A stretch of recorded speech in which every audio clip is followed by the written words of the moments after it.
Yes everyone, and welcome back to my channel. Today's book recommendation video is one that I've been wanting to do for a very long time and I've been putting it off, but it's finally here.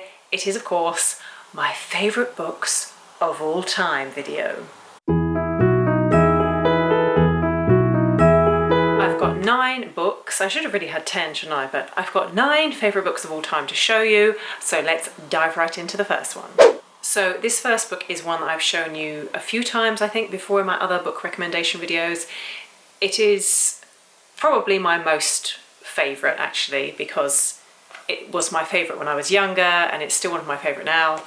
It is The Secret Diary of Adrian Mole, aged 13 3/4. Well, this is one of the books. In fact, the whole series is part of my favourite books of all time collection.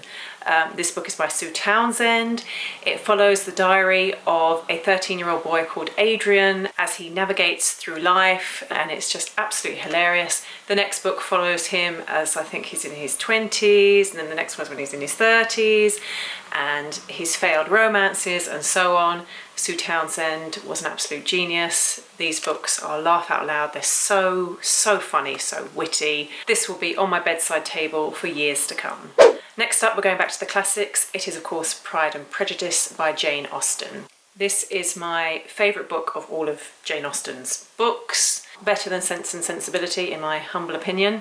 And the thing is with this book is because I studied it at school, it also brings back lots of memories, lots of lovely happy memories actually, because I loved my English classes. So obviously the tale of Pride and Prejudice is about a young woman named Elizabeth Bennet and her crazy family, and she meets a rather handsome fellow called Darcy, and I won't go into it anymore because we'll be here all day and I'll be reading you my English essays.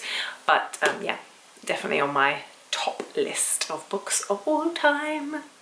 Another classic from my school days is Lord of the Flies by William Golding. I actually found this book very disturbing.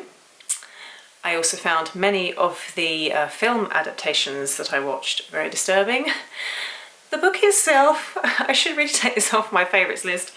It is a favourite and it isn't a favourite. It is a favourite because of the time that I read it, and you know, we studied it in great depth, so it's kind of ingrained on my memory, and it has so many interesting points to this book about a group of immature young boys were stranded on an island and all the rest of it, and it's just a book with a lot of meaning to it. And if you haven't read it, this is probably one of those books that you should read, you know, once in your lifetime, because it's really quite out there for its time as well. And if you don't want to read the whole book, then maybe you should watch one of the films just to get the gist of it, and then maybe go back to the book and see if it's on your list as well. Another book that I have raved about before is of course The Song of Achilles by Madeline Miller.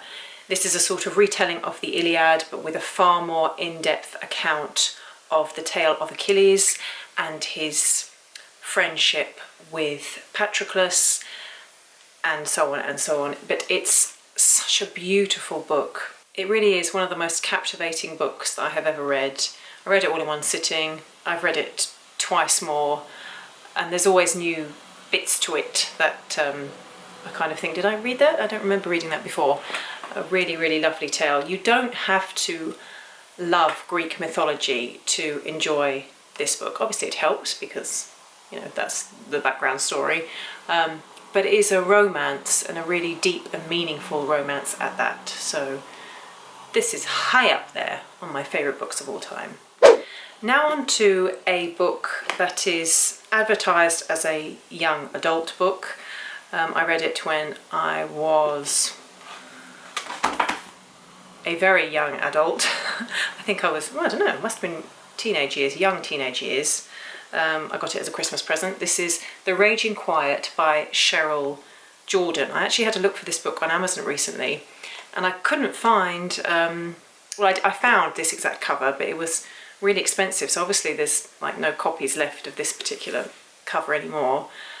So this book follows the story of a girl called Marnie who is married off to a much older guy, And without giving too much of the story away, she meets a young deaf and mute boy, and they form an unlikely friendship, and so on and so forth. But this was another really meaningful romance. I seem to have a lot of romances here. I'm not really into romance books per se, but you know, it's a story with romance behind it. The romance isn't the focal point of the book at the beginning. I'm yapping on now, but yeah, a really beautiful book. And actually, when I got this book, it was the cover that really mesmerised me. I am one of these fickle people that likes the covers of books first. If the cover doesn't grab my attention, I probably won't read it. So I just thought this girl was really mysterious. And yeah, this book I will most definitely read again and again and again. Next up, we have another series of books that I started reading as a younger woman, and carried on reading right up until there was a book released recently that I read, and this is the Spooks series, also known as the Wardstone Chronicles by Joseph Delaney. This follows a young boy who becomes apprentice to what is known as a spook, and a spook is not quite an exorcist, but somebody that deals with witches and all manner of creatures from the dark, and the young apprentice learns the way of the spook and so on, and it follows him over the years as he becomes a proper spook and fights all the creatures from the dark. But it is very deep, not a children's book at all. I mean, the first book, okay, you know, you could compare it on the same kind of scary level as some of the later Harry Potter books, but this is much darker than Harry Potter, I would say, and it has fewer characters that you can really hone in on and really kind of not relate to, but you know, you start really liking some of the characters and you want to know what happens to them as the story continues. So my favourite character in this book is the Witch Grimalkin. If you've read them, you'll know what I mean, and she for me is just the best character of all time. You know, she's neither good nor bad, she's somewhere in between. Yeah, I do like my witches, so Spooks is on the list. Yet another one I've spoken about before is, of course, The Island by Victoria Hislop, which tells you all about the island of Spinalonga and the tale of the leper colony that was there and what happened to them. A very moving story. It made me want to go and visit Spinalonga, which I did, and this, in my opinion, is Victoria Hislop's best book. Now on to more of a spooky tale, Dracula by Bram Stoker. I loved Frankenstein, I loved Dr. Jekyll and Mr. Hyde, but Dracula just did it for me. There's something about the vampires. I had a period in my life where all I read was horror books, and Dracula was one of my favourite ones. Again, a timeless classic, you can't go wrong with it. I've watched every adaptation of Dracula that there is, but nothing quite beats the book, does it? Last but not least is a book that I don't have to hand because I had two copies. Both of them were borrowed by friends long ago and they never returned them. It is My Family and Other Animals by Gerald Durrell. This book is like a fantasy, obviously because it's based on the island of Corfu with the Greek background and everything. That was really relatable to me, and I just loved the story of the young boy who just has an amazing adventure whilst living in Greece. Basically it's about a family, a British family, who move to Greece and they end up staying there for longer than they intended, and they move from villa to villa, and as they move from villa to villa, their youngest the youngest child, called Gerald, has a love of animals, and each time they move he brings more and more animals with him. And the book is just so descriptive of all the animals that he encounters and all the funny tales of what happens to the family.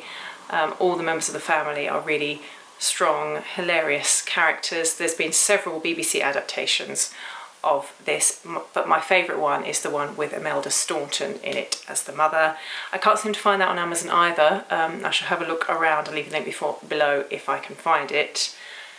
Just one of those truly mesmerising books that stays with you forever, and it just really brings a smile to your face. And if you are a lover of Greece or Corfu, then this book would definitely be right up your street. So there you go, guys. I do of course have many favourite books, and I'm hoping that there will be many more to come. That was just a brief selection of the ones that have really meant something to me over the years and that continue to mean something to me, and ones that I would quite happily read again and recommend to all ages, no matter what kind of genre you like to read. These would just appeal to the masses. So there you go, guys. I really hope you enjoyed my favourite books of all time video. Don't forget to hit that like button, that bell button and subscribe, and hopefully I'll see you all again very soon. Bye bye for now.